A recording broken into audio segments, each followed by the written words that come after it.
E aí você fala assim, nem precisava muito disso, não, eu já era uma pessoa boa. E isso é não reconhecer que você, sem Deus, era miserável, que existiam sentimentos em você que não agradavam a Deus. Eu tô tendo um delay aqui, que minha sogra tá no quarto me ouvindo e eu tô ouvindo minha voz. Que você também tinha esses sentimentos, então de duas umas, de repente essa pessoa nunca teve encontro verdadeiro com Jesus, né?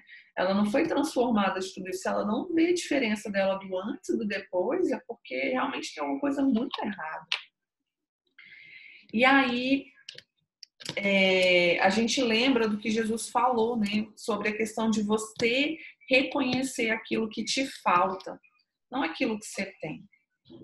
Só um pouquinho, gente.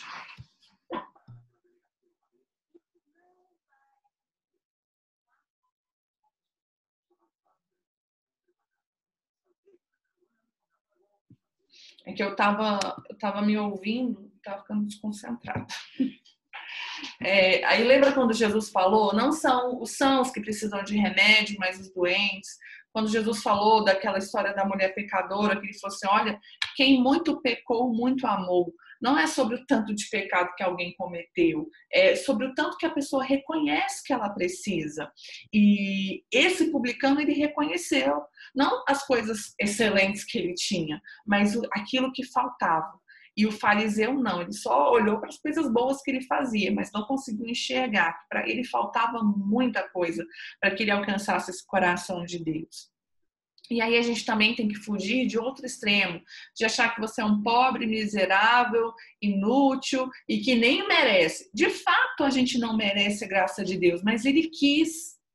Ele nos quis, ele quis nos salvar, ele quis a nós. Eu até tinha notado em algum texto que a gente tinha feito, tá escrito, ele quis. Aqui lá no Lucas 12, no versículo 32, fala o seguinte, não tenham medo, pequeno rebanho, porque foi do agrado de Deus dar-lhes o reino. Então, Deus quis que nós fôssemos alcançados. Deus quis, não é porque a gente merece, mas é porque ele aprouve a Deus, né? Foi da vontade dele. Então a gente tem que se apropriar disso. E por quê? Para você, esse sentimento de necessidade de Deus, ele tem que te aproximar dele, não te afastar, né? Não, nem mereço. E você ficar distante. Não, eu não mereço, mas ele me quis, então vou aproveitar com todas as minhas forças aquilo que Deus tem para me oferecer. Lá em Hebreus 4,16 fala sobre isso e fala que a gente deve se achegar diante de Deus com confiança de que receberemos dele misericórdia e graça. Essa confiança, ela não está baseada essa confiança ela está baseada em quem Deus é e no que Jesus fez por nós, e não em nós mesmos. Lá também, quando fala sobre fé, em Hebreus 11, fala o seguinte, que sem fé é impossível agradar a Deus, porque aqueles que se aproximam de Deus precisam crer que Ele existe e que Ele recompensa aqueles que o buscam. Então, esse sentimento de reconhecimento da nossa miséria, né, da nossa incapacidade de fazer coisas boas, eles têm que estar apoiados na fé de que Deus nos aceita, mesmo nós sendo pecadores, mesmo nós sendo pessoas que falham. E aí a gente tem que ter essa diferença, a confiança entre a diferença entre confiança e arrogância. Não é por causa de quem eu sou, mas é por causa de quem Deus é. Quando eu olho para Deus, eu fujo dessa arrogância, que apesar de eu ser quem eu sou, Deus me quis. E isso foi suficiente para que eu tivesse vida, para que eu tivesse salvação. Ele me escolheu. E, de novo, nesse capítulo, a gente vê aqui Jesus falando sobre aquele que se humilha será exaltado, mas aquele que se exalta será humilhado. Mais uma vez, frisar, não é os humilhados serão exaltados. O fato de nós sermos humilhados não nos garante uma posição de exaltação. O que nos garante que seremos exaltados por Deus é quando a gente se coloca numa condição de humilhação, é quando a gente se humilha. Deus nos exalta. Lá em Romanos 12:3, eu já tinha falado isso em outro estudo, mas é um versículo muito legal da gente estar meditando nele. Ele fala sobre a gente ter um conceito equilibrado de nós mesmos. Se avalie. Você não precisa ser uma pessoa arrogante, mas você também não precisa ser uma pessoa depressiva. Você não precisa ser uma pessoa que se acha melhor que todo mundo, mas você também não tem que ser uma pessoa que se acha pior que todo mundo.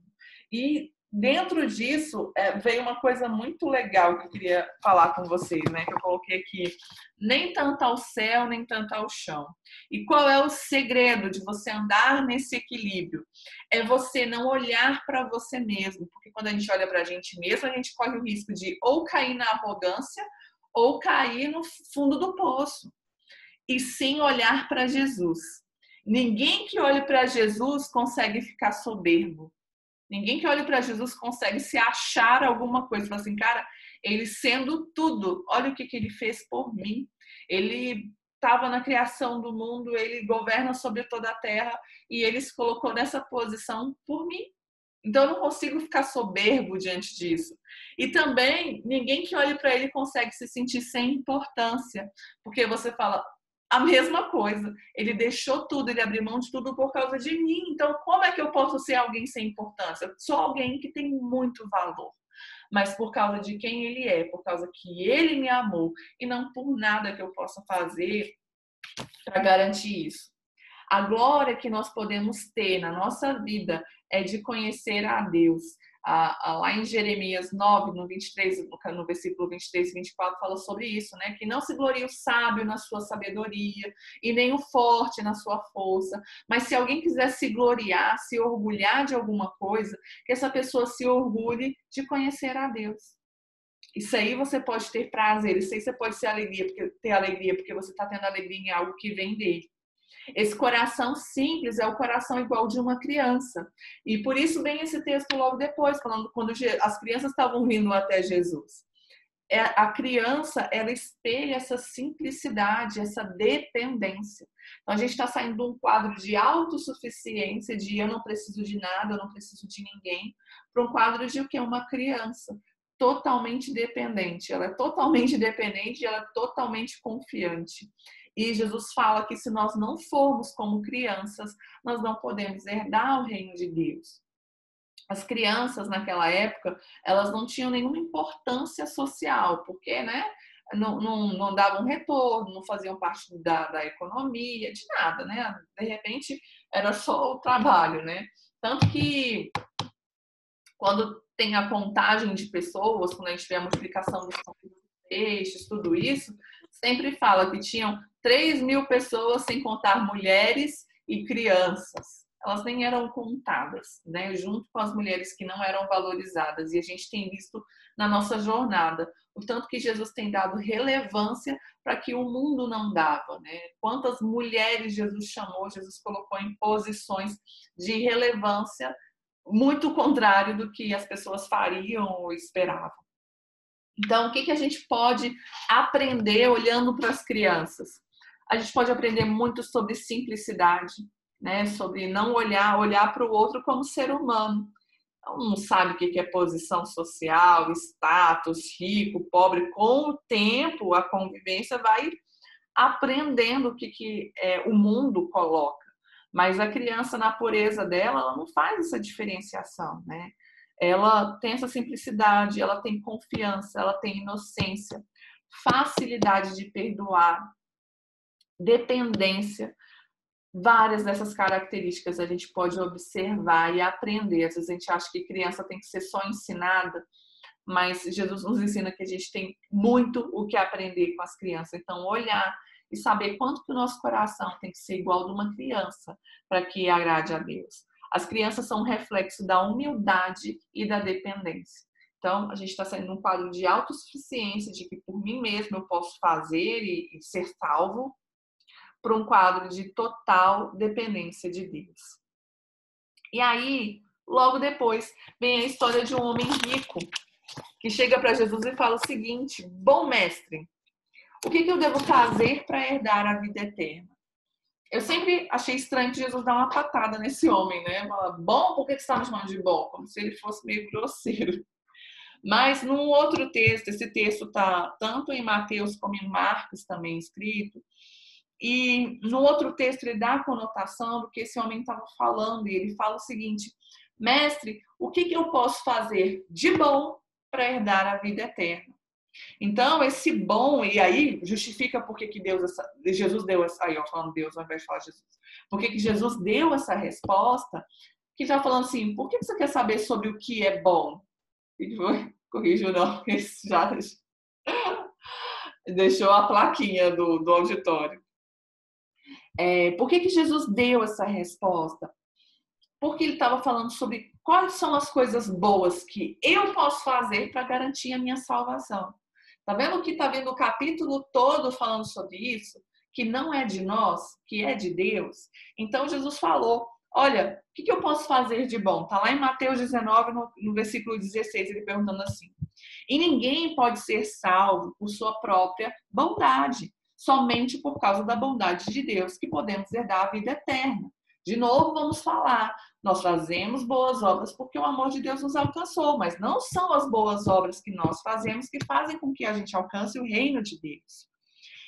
E aí, Jesus responde para ele o seguinte, tá, depois ele ter explicado sobre que não era sobre o que ele fazia que faria ele herdar a vida eterna, ele fala o seguinte, tá, você conhece os mandamentos? Não adulterarás, não matarás, não furtarás, não dirás falso testemunho, honra seu pai e sua mãe. Ele diz, sim, eu tenho obedecido tudo isso desde a adolescência. Esses mandamentos Jesus tirou dos 10 mandamentos, que está lá em Êxodo 20 e em Deuteronômio 5 também repete. Eu lembrei até das escolas dominicais, que a gente tinha que decorar os 10 mandamentos e recitar lá na frente sem ler. Mas lá está tudo descrito. E eu sempre tive dúvida por que Jesus só falou dos últimos e não falou dos primeiros mandamentos, né? Por que Jesus só cobrou isso dele? Ele falou que sim. Então, hoje mesmo eu estava anotando sobre isso e vendo, né, que os 10 mandamentos a gente pode dividir eles em duas partes. Os 4 primeiros, eles vão se referir sobre o nosso relacionamento com Deus. Quais são os 4 primeiros? O primeiro é não terás outros deuses diante de mim. O segundo é não farás para ti imagem de escultura. Resumindo, o segundo, que tem muita coisa escrita lá, é para a gente não ter ídolo, não ter nenhum ídolo. O terceiro é não tomar o nome de Deus em vão. E o quarto é com relação ao sábado, sobre você guardar um tempo especial para pensar no Senhor, né? Para meditar nele. E aí vem, depois dessa parte, vem os outros 6 mandamentos, que eles estão vinculados a como é o meu relacionamento com as pessoas. E aí o quinto é qual? Honrar pai e mãe. O sexto, não matar. Sétimo, não roubar. Oitavo, o sétimo, não adulterar. O oitavo, não roubar. O nono, não mentir. E o 10º, não cobiçar, não invejar. Então, todos esses outros 6 estão relacionados ao meu tratamento com o próximo. Jesus citou 5 desses 6 mandamentos, que são a segunda parte, sobre o meu relacionamento com as pessoas. E aí a gente está vendo aqui uma coisa. A gente viu o juiz que não se importava com Deus e nem com as pessoas. A gente viu do fariseu também que menosprezava as pessoas, mas se importava com Deus, ele ia até o templo para orar. Mas agora a gente chega nesse jovem rico, em que ele se importava com as pessoas, em que ele estava meio que kit com relação aos mandamentos no que se referia aos relacionamentos dele com as pessoas. E aí ele falou assim, não, eu tenho observado isso desde sempre. Aí Jesus falou assim, tá, então tá te faltando uma coisa. Tá te faltando a primeira parte. Tá faltando a sua honra a Deus, a sua dependência a Deus. E como é que Jesus traduz isso? Venda tudo que você possui, dê o seu dinheiro aos pobres e você terá um tesouro no céu. Depois venha e siga-me. O ídolo dele, o Deus desse homem, era o dinheiro, era onde ele se apoiava. Tanto que fala que ele ficou muito triste porque ele tinha muitas posses. Ele estava fazendo o que era correto em relação às pessoas, mas em relação a Deus, ele não tinha Deus como prioridade. Ele não tinha Deus como provedor dele. Quem era o provedor dele? Era o dinheiro, ele se apoiava naquilo. Então ainda lhe faltava uma coisa, o coração dele estava apegado nas riquezas. Quando o nosso coração está apegado às riquezas, e a gente está vindo de um outro capítulo também falando muito forte sobre a questão do dinheiro, e eu vejo às vezes muitas pessoas falando o seguinte, que Jesus falou muito de dinheiro como se querendo apoiar essa questão da prosperidade, essa questão da gente correr atrás de ter mais. Mas, na verdade, a maioria das vezes que Jesus está falando sobre dinheiro, ele está alertando desse perigo da gente viver correndo atrás de dinheiro, correndo atrás de ficar rico. Lá em 1 Timóteo 6, 9, 10, fala isso, que muitos, nesse afã de ficarem ricos, acabaram se perdendo, acabaram desviando da fé. Então, Jesus está mais uma vez fazendo um alerta sobre o perigo da gente andar apegado às riquezas. E quando a gente anda apegado às riquezas, a Bíblia coloca isso como que o dinheiro se torna um Deus na nossa vida. Por isso que lá em Lucas 16, que a gente leu semana passada, coloca de novo esse paradoxo aí, a palavra sendo utilizada agora da forma certa. Coloca de novo esse paradoxo, que vocês não podem servir a Deus e ao dinheiro. Muitas pessoas usam esse versículo e falam, vocês não podem servir a Deus e ao diabo. Tá, ok, não pode mesmo. Mas o que Jesus falou aqui não foi do diabo. Jesus falou do dinheiro. Então é impossível uma pessoa servir a Deus e servir ao dinheiro. Estar apegado às riquezas não tem compatibilidade. Lá em 1 Timóteo 6, 9 e 10 fala sobre isso, que o amor ao dinheiro te desvia da fé. Lá que fala que o amor ao dinheiro é a raiz de todos os males. E em Colossenses 3:5 fala que a ganância é um pecado de idolatria. Efésios 3:5 fala, Colossenses 3:5 fala isso e Efésios 5:5 fala isso, sobre o pecado de ganância é igual ao pecado de idolatria. Por quê? Porque nesse caso Deus é o dinheiro e você está buscando a Ele, você dedica a sua vida a Ele. Esse que é o perigo. E o que Jesus coloca? Qual é o remédio para a gente se livrar dessa idolatria, desse pecado da ganância? É a generosidade. É você dispor do que você tem para abençoar outras pessoas. A generosidade é o remédio para a ganância. E aí não se trata do que você tem, se trata daquilo que tem no seu coração.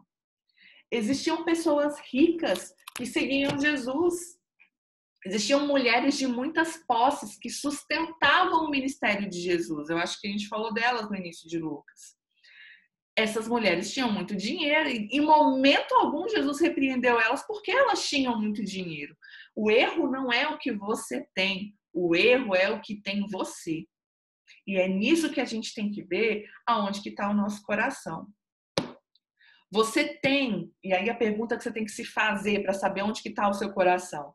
Você tem disposição para abrir mão do que você tem por causa do reino de Deus? Se Deus te pedisse tudo hoje, você teria essa disposição?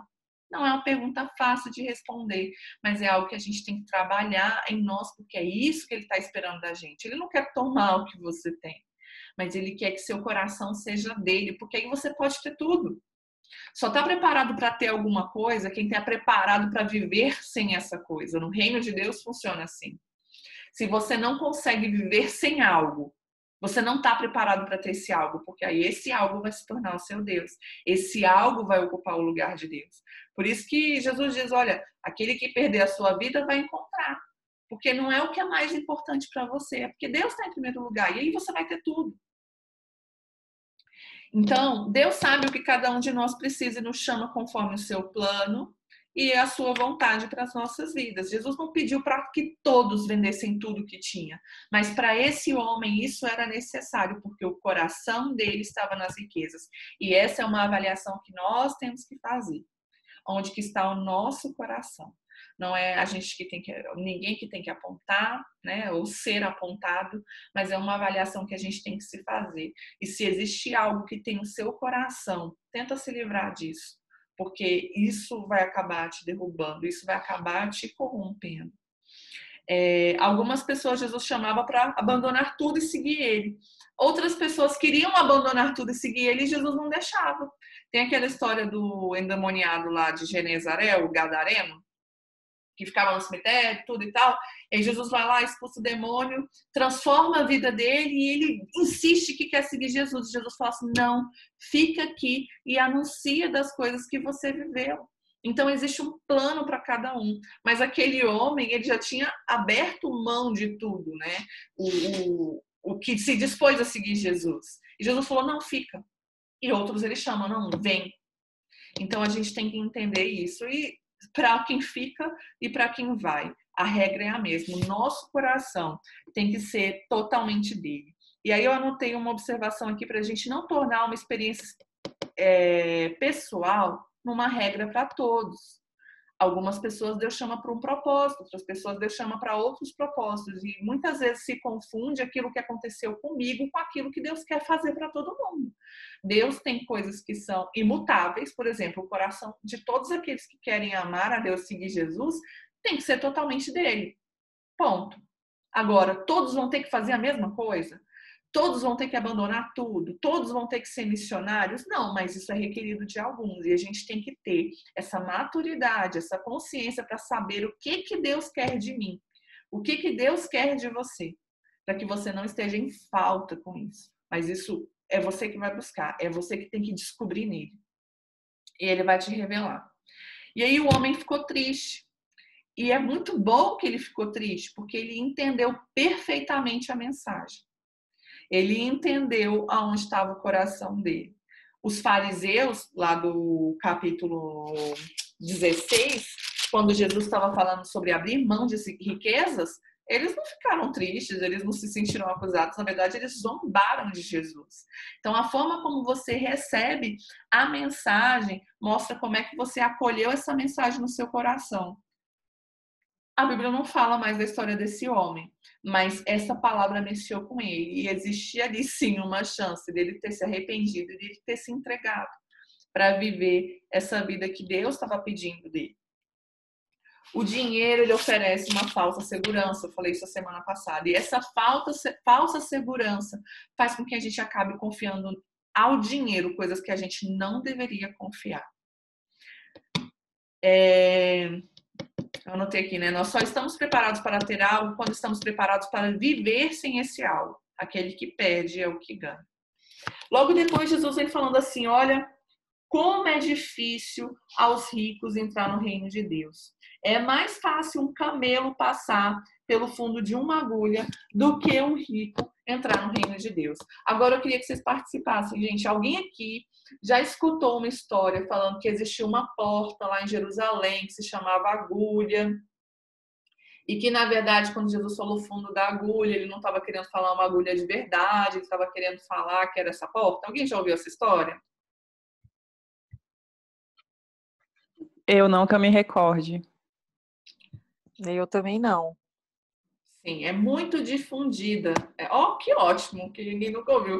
Mas eu ouvi essa história já demais e ela é muito falada. Se vocês derem um Google aí, vocês vão ver várias pessoas falando sobre isso. Que, na verdade, o que Jesus quis dizer não foi uma agulha de verdade, é porque era um portão que era muito estreito. E aí, para você passar com esse portão, se você tivesse com bagagens, você tinha que deixar as bagagens e passar só você. E aí o que Jesus estava querendo dizer é que você tinha que se dispor das coisas para poder entrar no reino. Ok, não vejo incoerência na justificativa. Mas, na verdade, essa história não é verdade. É mais uma daquelas histórias que as pessoas torcem para que seja verdadeira, mas que não tem nenhuma evidência disso. E realmente eu vi vários estudos assim, aí estudo de verdade falando assim, gente, não existe nenhuma evidência histórica de que essa porta algum dia existiu. O que Jesus está falando é de fato de uma agulha mesmo. Ele está querendo falar que é uma coisa muito, muito, muito difícil, praticamente impossível, um rico entrar no reino de Deus. Então, muito cuidado com as coisas que são repetidas e acabam se tornando verdades pelo tanto de vezes que elas foram contadas. Isso não testifica nada. O fato de estar todo mundo falando não quer dizer que testifica. Que bom aqui que a maioria ou todas nunca ouviram essa história. Mas também a gente tem que entender que Jesus estava falando e não diminuir a intensidade, a metáfora, né, que Jesus está fazendo. Ele estava querendo dizer realmente que era uma coisa muito difícil. E o que acontecia? A gente falou isso também nas semanas anteriores. As pessoas acreditavam que ter riquezas era uma evidência de que Deus estava te abençoando, porque de fato a Bíblia várias vezes fala sobre a bênção de Deus traduzida em riquezas. Quando a gente vai lá para a 2 Crônicas, história que eu acho que todo mundo aqui conhece, de Salomão, quando Salomão, Deus, ele tem um sonho, Deus fala com ele, ó, pede o que você quiser. Ele fala, eu quero sabedoria para governar o seu povo. Aí Jesus, ó, Deus, fala com ele, porque você não pediu, ó, o recadinho, porque você não pediu dinheiro, nem fama, nem não sei o quê, nananã. Você, além de receber sabedoria, você também vai receber dinheiro, você vai ser um homem mais poderoso. Então, assim, Deus abençoava as pessoas dessa forma também. Lá em Salmos tem vários versículos que falam que aquele a quem Deus prospera, que Deus farta de bens. Isso, assim, é verdade. Mas era como se fosse uma regra. O fato de alguém ser bem sucedido financeiramente queria dizer que Deus aprovava o comportamento daquela pessoa. Por isso que logo depois os discípulos perguntam para Jesus, falam assim, se eles que têm tudo, têm todas as bênçãos de Deus, não podem ser salvos, quem é que pode se salvar? Então, entender isso, o fato das pessoas terem riquezas, estarem bem-sucedidas, não quer dizer que Deus esteja abençoando, era o que eles acreditavam. E tanto não quer dizer que a Bíblia fala de riquezas que foram adquiridas de maneiras corruptas, de pessoas que enriqueceram com base na exploração de outras pessoas. E isso não se traduz em bênção de Deus, né? Então, por isso que houve esse conflito com os discípulos. Se eles que são os bambambam não podem, coitado da gente, né? E aí Jesus fala, olha, os impossíveis do homem são possíveis para Deus. Jesus não falou que era impossível, né? Talvez fosse impossível para nós, mas Deus poderia transformar essa pessoa de uma forma tão intensa que ela fosse abandonar o amor e a dedicação que ela tinha pelo dinheiro e amar a Deus. E o que é muito legal, no capítulo 19, a gente começa com a história de quem? De um cara extremamente rico. Zaqueu era muito rico e ele foi salvo. Então, não é que não pode, é muito difícil, porque enquanto a pessoa estiver apegada às riquezas, ela não vai conseguir ter compatibilidade com o reino de Deus. E aí Pedro já tentou limpar a barra dele, falando que, não, mas a gente deixou tudo, né? A gente deixou tudo para te seguir, então a gente tem chance, né? E aí Jesus fala para eles que ninguém que deixou tudo para segui-lo ficaria sem a devida recompensa. Que Deus poderia dar para eles tudo que o rico poderia usufruir, de casas, de amigos, de uma família na fé, de tudo. Deus poderia abençoar eles para ter. E poderia dar ainda mais, a vida eterna, que o rico não poderia comprar. O dinheiro do rico não compra. Então é muito melhor depender de Deus do que depender de qualquer outra coisa, porque existem várias coisas que a nossa bondade, a nossa justiça própria, os nossos atos de justiça, o nosso dinheiro não vai comprar. Só Deus que vai dar pra gente. Então é dele que a gente tem que depender. Quando Jesus fala, os impossíveis do homem são possíveis para Deus, é o seguinte, é impossível para o homem se salvar sozinho. Somente Deus pode fazer isso. E ele pode fazer qualquer coisa. Deus não deve nada a ninguém, nos resta ter plena fé de que ele vai nos dar tudo aquilo que a gente acredita, que a gente precisa, que ele vai prover todas as coisas. E aí Jesus entra falando com os 12. Aí já não é mais com os discípulos, não é mais com a galera maior, é com os 12. Nem tudo é para todos. E o que ele fala para os 12? Sobre o tempo dele estar se cumprindo. Jesus estava saindo, né, provavelmente da cidade dele, descendo para Jerusalém. Mais uma viagem que era para Páscoa, para celebrações. Era a última viagem que Jesus estava fazendo para Jerusalém antes de morrer. E ele fala o seguinte, olha, tudo que está escrito pelos profetas vai se cumprir. Gente, toda a palavra de Deus é verdadeira, toda a palavra de Deus vai se cumprir. Sejam as coisas boas, que é o que a gente reivindica, mas sejam as coisas ruins também, né? A Bíblia fala de perseguição, isso vai acontecer, né? Com aqueles que amam a Deus, vai acontecer perseguição. Com aqueles que desobedecem, vai acontecer o julgamento de Deus. Então, tudo vai se cumprir. E Jesus está falando, vai se cumprir tudo. Ele não está falando de uma coisa boa, ele está falando de uma coisa ruim que ia acontecer com ele. Não só queria ser morto, mas queria ser zombado, insultado, cuspido, açoitado e depois morto. Então, tudo isso ia acontecer, tudo isso ia se cumprir. Entregue aos gentios, quer dizer o quê? Ele ia ser entregue aos romanos. Quando a gente estudou lá em João sobre a morte de Jesus, a gente viu que os judeus, os fariseus e os religiosos que queriam matar Jesus, eles não poderiam matar Jesus, né? Eles poderiam apedrejar e tudo que era uma coisa da lei, mas que era muito restrito por causa deles estarem debaixo do governo de Roma. Então, meio que eles teriam que ter meio que uma autorização para fazer isso. Mas a Bíblia falava sobre Jesus ser crucificado. E esse tipo de morte, só quem executava eram os romanos. Então, Jesus foi entregue nas mãos dos gentios para que tudo se cumprisse. Então, quando ele fala ser entregue nas mãos dos gentios, estou falando sobre os romanos. Quem foi que zombou, insultou, cuspiu, colocou uma coroa lá de espinho, colocou um manto vermelho e ficou zombando de Jesus? Foram os soldados romanos, gentios. E quem matou Jesus também foram os soldados romanos, né? Quem crucificou ele foram os soldados romanos. Então, isso está falando desses romanos, tanto os soldados como o Pilatos, né? Que foi quem lavou as mãos e acabou querendo se eximir da culpa. Os discípulos não conseguiram entender o que Jesus estava falando. Talvez eles falaram, será que é uma outra parábola? O que ele está querendo dizer com isso? Mais uma vez ressaltando, todo o povo estava esperando por um rei que fosse proclamado, por um rei terreno que rompesse com essa escravidão. Mas qual era o plano de Deus? Era romper com uma escravidão no coração, uma escravidão interior, era uma libertação interior, não uma libertação de governos exteriores. Mas eles ainda não tinham entendido. Então, o fato de Jesus falar que ele ia sofrer tudo isso e morrer, para eles não fazia sentido nenhum, eles não conseguiam entender. E somente depois da ressurreição de Jesus que essas palavras fizeram sentido para os discípulos. Lá em Atos e também no finalzinho dos evangelhos, às vezes vão falar isso. E aí eles se lembraram do que Jesus disse. A hora que a ficha caiu, falou, nossa, isso acontece muito com a gente, né? É por isso que aconteceu tal coisa. É por isso que daquela vez eu recebi tal e tal palavra. Você só entende depois. Isso nos ensina o seguinte, para a gente não desprezar aquilo que a gente não entende. Porque lá na frente as coisas fazem sentido. Mas se a gente despreza, quando chegar a hora de você entender, você nem vai se lembrar.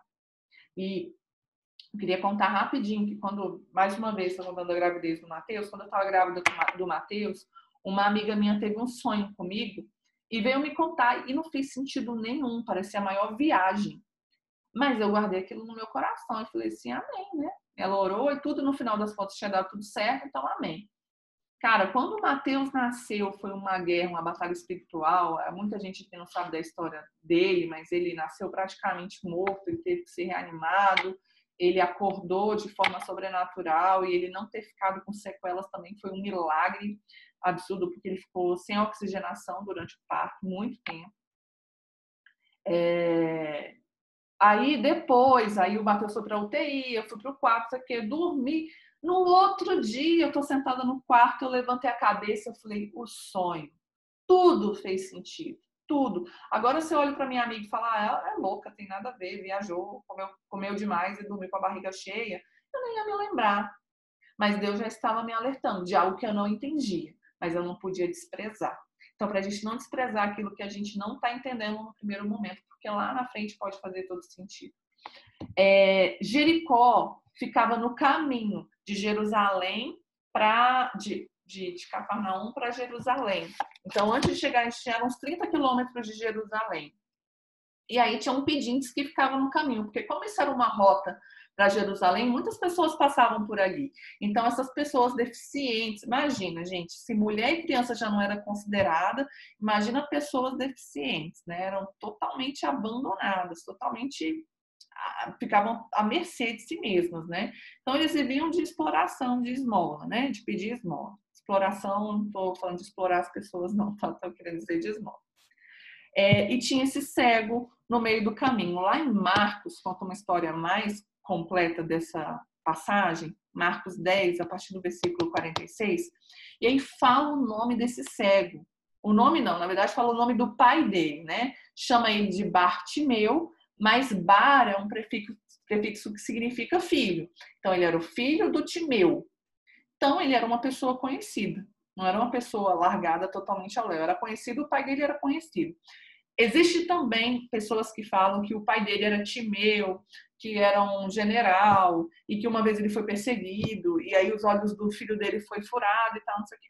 Essa história vem de um livro que chama A História dos Hebreus, que é de um historiador contemporâneo de Jesus, e que é um livro que é uma fonte absurda histórica para nós estudarmos hoje em dia sobre as coisas da época.